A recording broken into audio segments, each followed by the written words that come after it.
നേപ്പാളിൽ പ്രധാനമന്ത്രിയുടെ രാജിക്ക് പിന്നാലെ രാജ്യസുരക്ഷ പൂർണ്ണമായും ഏറ്റെടുത്ത സൈന്യം പ്രതിഷേധത്തിന്റെ മറവിൽ നടത്തുന്ന അക്രമങ്ങൾക്കെതിരെ നേപ്പാൾ കരസേനാ മേധാവി രംഗത്തെത്തി.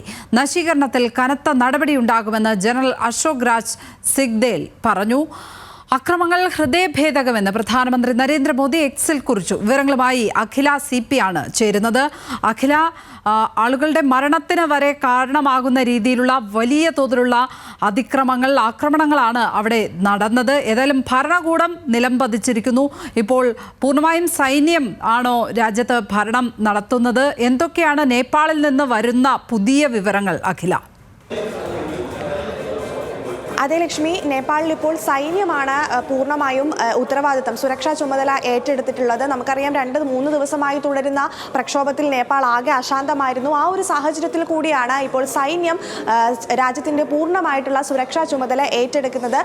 അപ്പോൾ അദ്ദേഹം ഈ അശോക് രാജ് സിഗ്ദേവി, കരസേന മേധാവിയായിട്ടുള്ള അശോക് രാജ് സിഗ്ദേവി കൃത്യമായ മുന്നറിയിപ്പ് നൽകുന്നുണ്ട്. കാരണം ഈ തെരുവുകളെ, ഈ പ്രക്ഷോഭത്തെ മുതലെടുത്തുകൊണ്ട് പല കൊള്ളയടിക്കൽ ഉൾപ്പെടെയുള്ള പ്രവർത്തനങ്ങൾ രാജ്യത്ത് നടക്കുന്നുണ്ട്. അങ്ങനെ ഏതെങ്കിലും തരത്തിലുള്ള അക്രമങ്ങൾ ശ്രദ്ധയിൽപ്പെട്ടാൽ, വ്യക്തികളെ ആക്രമിച്ചാൽ, ഈ പറയുന്നത് പോലെ പൊതുസ്വത്തുകളും ഈ സർക്കാർ മന്ദിരങ്ങൾ ഉൾപ്പെടെയുള്ളവ ഏതെങ്കിലും തരത്തിലുള്ള അക്രമം ഉണ്ടായാൽ കടുത്ത നടപടി സ്വീകരിക്കുമെന്നുള്ളതാണ് ഇപ്പോൾ കരസേനാ മേധാവിയുടെ മുന്നറിയിപ്പ്. മാത്രമല്ല, ജനങ്ങളോട് വീടിനകത്ത് ഇരിക്കാനും മുന്നറിയിപ്പ് നൽകുന്നുണ്ട്.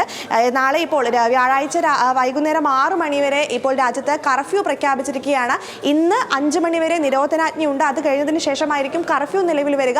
അത് നാളെ 6 മണി വരെ തുടരുമെന്നുള്ളതാണ് മറ്റൊരു പ്രധാനപ്പെട്ട കാര്യം. ആളുകളോട് വീടിനകത്ത് തന്നെ തുടരാൻ പറയുന്നുണ്ട്. മാത്രമല്ല, നേപ്പാളിന്റെ തെരുവുകളിൽ ഇപ്പോൾ സൈന്യം നിലയുറപ്പിച്ചിട്ടുണ്ട്. ആയുധധാരികളായിട്ടുള്ള ആളുകൾ, സൈന്യമാണ് നിലയുറപ്പിച്ചിട്ടുള്ളത്. മാത്രമല്ല, സംസ്ഥാന പോലീസ് മേധാവികളുടെ ഭാഗമായിട്ട് കൃത്യമായ പെട്രോളിംഗും രാജ്യത്ത് നടത്തുന്നുണ്ട് എന്നുള്ളതാണ്. അപ്പോൾ ഈ അക്രമങ്ങളിലൊക്കെ പങ്കെടുക്കുന്നവർക്കുള്ള ഒരു കൃത്യമായ മുന്നറിയിപ്പാണ് കരസേനാ മേധാവി നൽകുന്നത്. മാത്രമല്ല, ഇന്നലെ അദ്ദേഹം ടെലിവിഷനിലൂടെ രാജ്യത്തെ അഭിസംബോധന ചെയ്തിരുന്നു. അതിലും ഇത്തരം കാര്യങ്ങളൊക്കെ തന്നെയാണ് അദ്ദേഹം വ്യക്തമാക്കുന്നത്. അപ്പോൾ നേപ്പാളിന്റെ പൂർണ്ണമായ സുരക്ഷാ ചുമതല ഇപ്പോൾ സൈന്യം ഏറ്റെടുത്തിരിക്കുകയാണ്.